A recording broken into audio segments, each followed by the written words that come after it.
ঘটনা ঘটার পর থেকে এনসিডব্লিউ সুমোটো কগনিজেন্স নিয়েছে।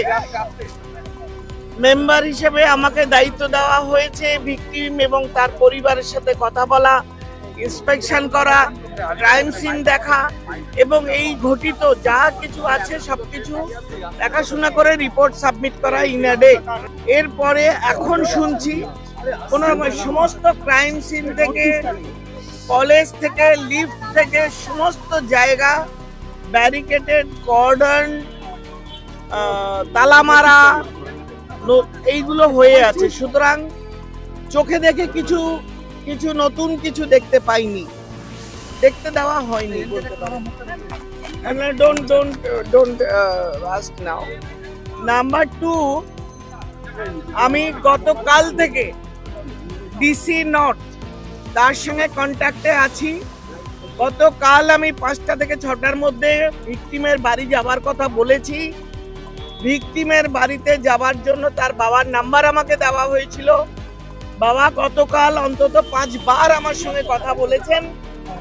তাদের মনের মধ্যে একটা ভয় ঢোকানো হয়েছে।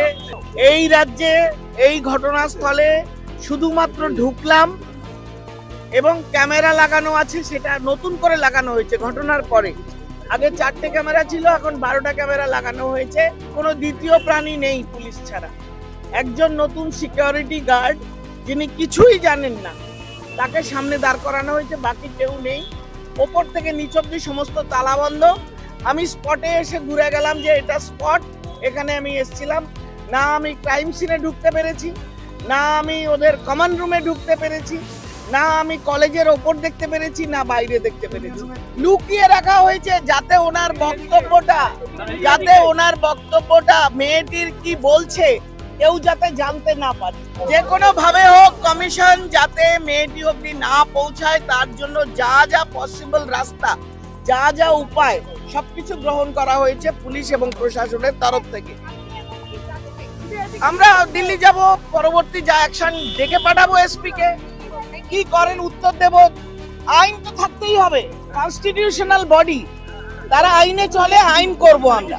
এই যে আপনারা জিজ্ঞাসা করছেন যে কেন্দ্রীয় মহিলা কমিশন, জাতীয় মহিলা কমিশন আপনারা একবারও জিজ্ঞাসা করেছেন যে আপনারা বাংলার কোনো ঘটনা নিয়ে এতবার বলেন, উন্নয়তে গেছেন, হাতরাসে গেছেন, ব্রিটিশকে মিট করেছেন, গুজরাট গেছেন, আপনাদের কি ডিএ অ্যালাউন্সটা শুধু পশ্চিমবঙ্গ ঠিক করলে দেওয়া হয়? যেখানে পুলিশ অ্যারেস্ট করে নিয়েছে, যেখানে নির্যাতিতার পরিবার বলছেন, অভিভাবকরা বলছেন পুলিশে আস্থা আছে, এই সমস্ত জাতীয় কমিশন চাই না, তাদের আবার বড় বড় কথা কিছু। অর্চনা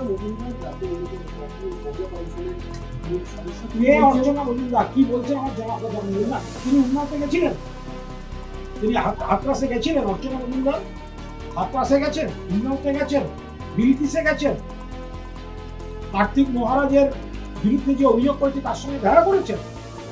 বিজেপির ক্যাডার, বিজেপির হেরো প্রার্থী, তাদের বড় বড় কথা শুনছেন।